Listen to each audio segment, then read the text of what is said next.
If you like what you see, please subscribe and like James's channel. Also, don't forget to click the bell icon so you'll be notified of future train videos.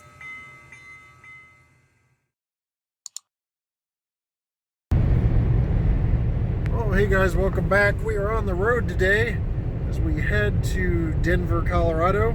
For the first time in 8 years, we are going to be visiting the Rocky Mountain Train Show. This is very much a spur-of-the-moment trip.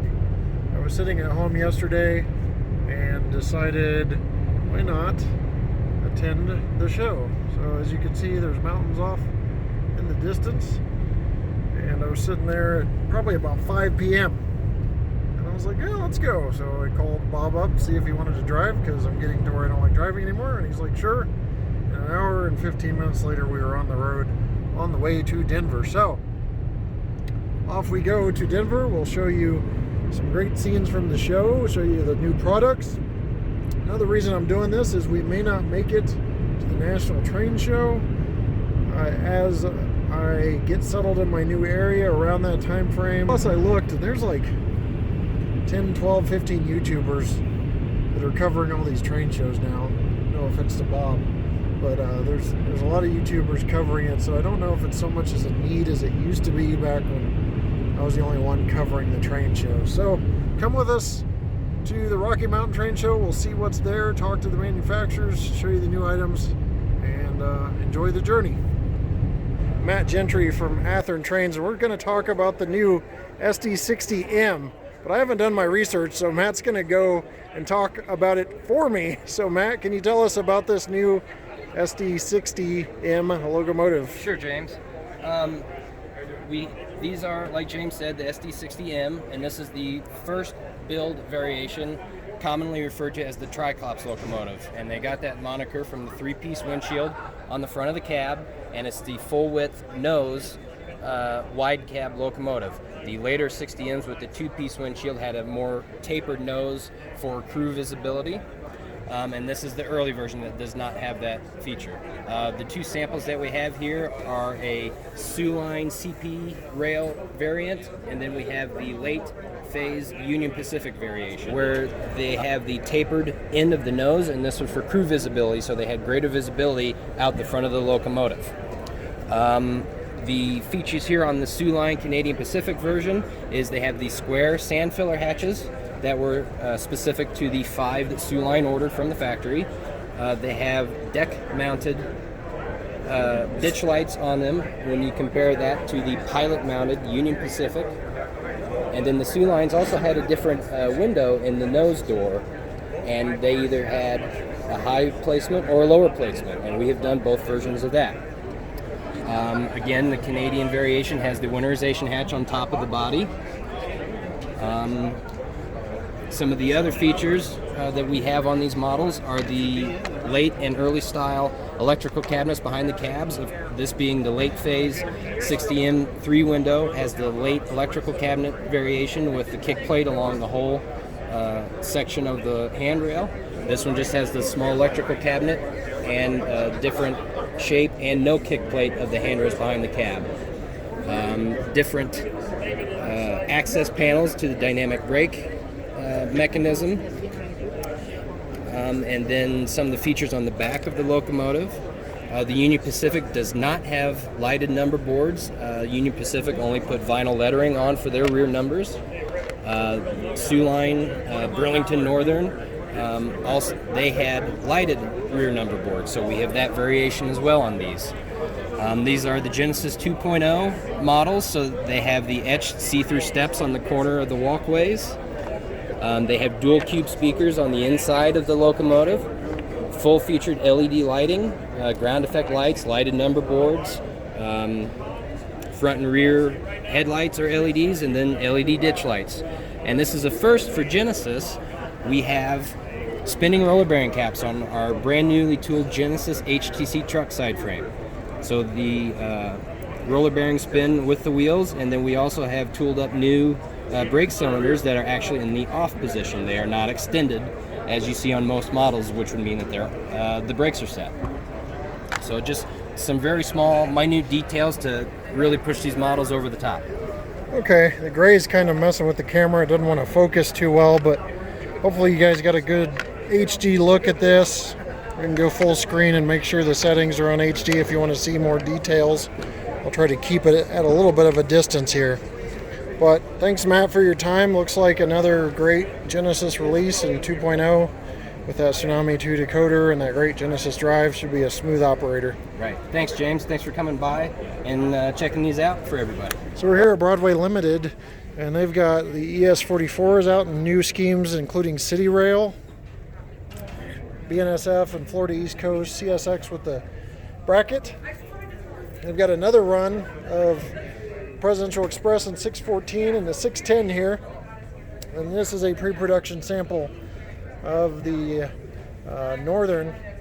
It's most popular is going to be the SPNS 700 they're doing. Then you got GG1s and electrics, Pennsylvania Railroad pre-production sample, and a whole bunch of in-scale stuff, including ES44s and F units. So lots from Broadway Limited, and they also have the presidential car locomotives here, and the John F. Kennedy and Ronald Reagan. So those are really nice looking as well. All right, we're going to do a very quick recap of some of the items that are out that I haven't seen from Milwaukee. So here you've got the finger rack flat cars from Scale Trains. With 2 sugar cube style speakers, so you get that good bass and high treble. And they have a lot more demonstrations, or pre-production or production samples of their auto racks.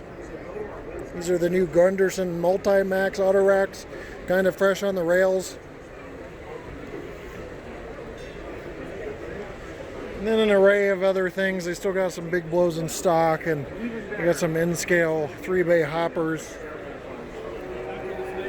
And then here are the coil cars, ScaleTrains.com or a select retailer, which have interior details you can see right there. The actual coils are inside wrapped. So pretty cool here at Scale Trains. All right, we're quickly here at the Lionel booth. They've got built up structures in HO scale. Just covering HO today. This is a very quick put together video, but rumor has it at the end of March they're going to have new HO scale announcements. So stay tuned for those from Lionel Trains at the end of March. Rapido has their SW1200 sample out here at the show. So you can see that there.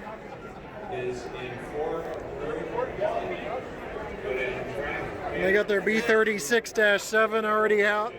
They've got another run of their FPA units here. And coaches. Rio Grande coaches with really cool details. You see all that underbody detail. They're really famous for great underbody detail. So just a programming note. I'm using my phone, so you're going to have some stability differences from what you're used to in quality. And you may have some focusing issues as well. This was a very last minute trip and I did not have my camera put together. We got flexi flows here as well here at Rapido.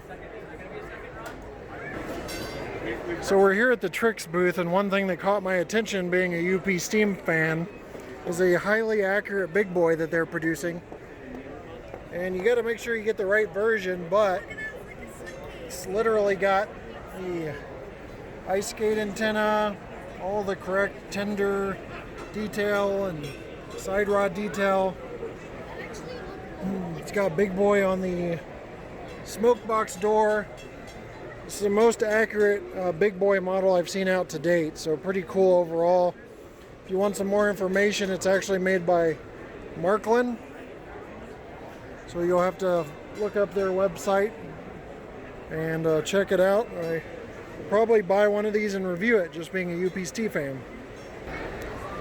So we're here at the MTH booth. If you haven't heard already, they've got their big boys out, again with a steaming whistle. They also have GS4s that just released. MTH also is the first manufacturer to accurately produce an ST70 ACE and G scale. So you have that there, and priced pretty reasonably. Comes with sound, comes with their Proto 3 sound. Proto Sound 3.0, I should say. And then they've got all these different SD70 ACs back out in HO scale, and some ES44s and -9s already out in HO scale as well.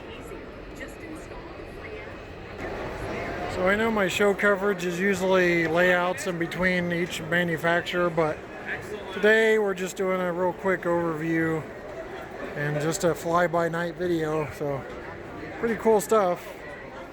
This is one section of their layouts. So we're here at SoundTraxx with Colorado's own George Bukatak. He's not really from here, but SoundTraxx is. SoundTraxx is based in Durango, Colorado.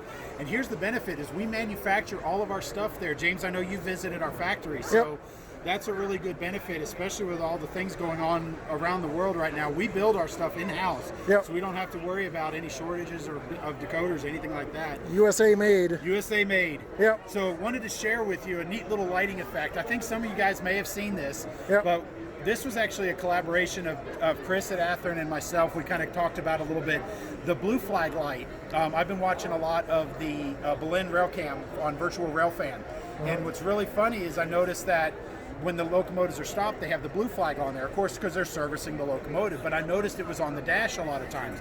Well, asking and talking with railroaders, it's a little module that's about 4x4 square with a light on it, and it's got like a magnetic base or something. So they'll mount it on various things, but a lot of times they'll put it right there on the dash, so when the engineer sits down, that blue light's right there in his face. He can't move the engine. Yeah. Well, with our Tsunami 2, we can actually do that. And so what I did is I used a Fred, which is a flashing rear end device lighting effect, and I tied it in to turn on with the sound of the handbrake, F15. So if you look closely right here on the dash of this locomotive, you can kind of see how that blue flag, let's see if we can shadow it up a little bit, get the light out of the way. There we go. So you can kind of see how that blue light works on there. Yep. So when I tie on the handbrake with F15, it will actually turn on that blue flag light to turn it on. So that's a really cool lighting effect that you can add into your Tsunami 2s that's already built into it. Yeah, just one of many things in the Tsunami 2. Yeah. It's not your grandmother's Tsunami 1. No, we've got so many things in there I could talk for an hour and not even cover half of it. Yeah, and keep an eye this summer because we'll be doing a lot of Tsunami 2 videos that I've done in the past on Facebook, and we're going to reproduce them on YouTube. So check it out. Awesome. Thanks, guys. All right, just a quick lay of the land here. The show is in this large room, and I've never seen banners this big up on the wall, but these banners were made years ago. They are probably 12, 15 feet tall, if my scaling is correct. But this room's where most of the exhibitors are. Then they've got clinics going on back there in those hallways. Ed Dickens talked back there about the UP program earlier. And then that other layout room I showed you was a back room. And then they have this layout room.